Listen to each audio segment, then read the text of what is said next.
माया नगरी मुंबई जितना चौकाचौंध और लाइविश लाइफ स्टाइल के लिए पहचाना जाता है, उससे कहीं ज्यादा मुंबई में स्लम एरिया और छोटी छोटी चाल जगहों के लिए जाना जाता है। मुंबई में स्लम्स से अलग अलग कहानियां निकलती है। कई कहानियां दिल दहला देने वाली होती है तो कई कहानियां इंस्पायर करने वाली भी होती है। ऐसा ही एक कहानी मुंबई के स्लम एरिया से निकली शाहीना अतरवाला का भी है। जब शाहीना 14 साल की थी तब उनके पिता घर घर जाकर चूड़ियां बेचकर घर चलाते थे, लेकिन जब पिता को बीमारी ने घेर लिया तो घर का किराया देना मुश्किल हो गया और पूरा परिवार सड़क के किनारे फुटपाथ पर रहने को मजबूर हो गया। शाहीना के घर की आर्थिक स्थिति ऐसी हो गई कि चाहने के बाद भी उनके पिता उन्हें कंप्यूटर कोर्स के लिए पैसे नहीं दे सके। ऐसे में शाहीना ने एक वक्त का खाना छोड़ दिया, साथ ही पैदल ही स्कूल जाने लगी ताकि आने जाने में खर्च होने वाला किराया बचे। शाहीना मुंबई के स्लम एरिया से निकलकर माइक्रोसॉफ्ट में अपनी जगह बनाई। आज माइक्रोसॉफ्ट में बड़े पद पर तैनात है, लेकिन शाहीना के लिए माइक्रोसॉफ्ट तक का सफर आसान नहीं था। उन्होंने शोषण, गरीबी, लाचारी, सड़कों पर सोने जैसे कई मुश्किल हालातों का सामना किया। हालांकि शाहीना ने कभी हार नहीं मानी और आज अपनी कहानी से देश के कई युवाओं को इंस्पायर कर रही है।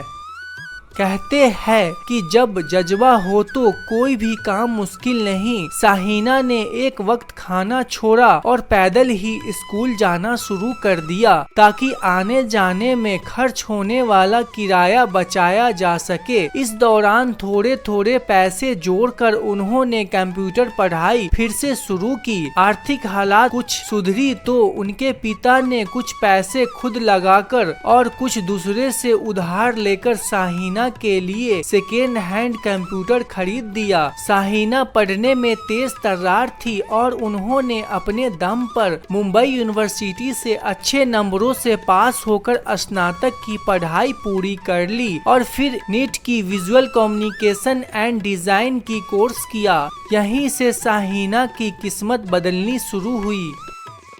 शाहीना का मेहनत रंग लाई। उन्होंने बचपन से ही गरीबी को देखा, लेकिन इन तमाम संघर्षों के बीच अपने क्रिएटिविटी को जिंदा रखा। वह स्कूल टाइम से ही विभिन्न प्रकार के प्रोडक्ट्स के डिजाइन बनाती थी। बाद में डिजाइनिंग का प्रोफेशनल कोर्स करने से उनका क्रिएटिविटी को नई दिशा मिली। इसका फायदा यह हुआ कि उन्हें मुंबई में कार के एक एक्सपो में भाग लेने का मौका मिला। साथ ही बेंगलुरु में जूम कार की लॉन्चिंग के दौरान उनके बनाए स्कूटी के डिजाइन को पसंद किया गया। स्कूटी का एक मॉडल बेंगलुरु में उनकी पहचान बन चुकी थी। इसके अलावा उन्होंने शादी.com, बुक माई शो, विंजो, इंस्टाक्रेड और स्टाइल नुक जैसे दर्जन बड़ी कंपनियों को प्रोडक्ट डिजाइनिंग और रिसर्च की अहम जिम्मेदारी निभाई।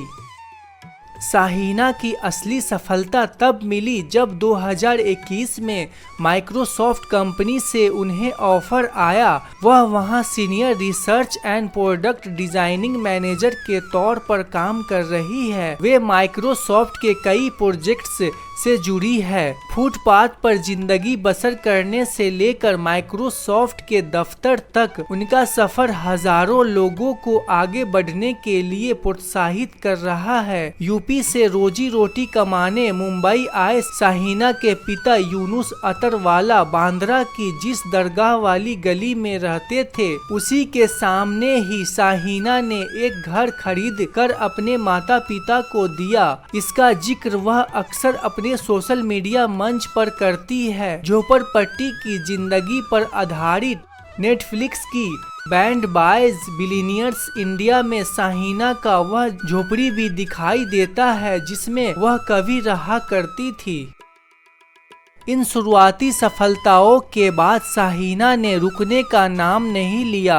United nation and international law से कानून की पढ़ाई कर चुकी शाहीना इंडिया टुडे ग्रुप द्वारा अनसंग हीरोज समेत कई पुरस्कारों से सम्मानित हुई है। शाहीना नीट NMIMS सहित कई शैक्षणिक संस्थानों में स्टूडेंट्स को प्रोजेक्ट डिजाइनिंग के बारे में गेस्ट लेक्चर देती है। यही नहीं, वो एक फाउंडेशन भी चलाती है जिसके जरिए सलम में उन लड़कियों के लिए काम करती है जिसमें मजबूरियों के कारण पढ़ाई छूट गई है। वह अपनी झुग्गी झोपड़ी और गांव की लड़कियों से भी जुड़ी हुई है, उनकी मदद करती है और लड़कियों की शिक्षा के बारे में जागरूकता बढ़ाती है। शाहीना ने बेंगलुरु में एक बच्ची की शिक्षा के लिए क्राउड फंड स्टडी में उनकी मदद की, जो अब फोरेंसिक विज्ञान की पढ़ाई कर रही है। शाहीना के लिए उनकी सबसे बड़ी जीत में से एक यह है कि उनके माता पिता आज अन्य लड़कियों को सशक्त बनाने में उनकी सहायता कर रहे हैं।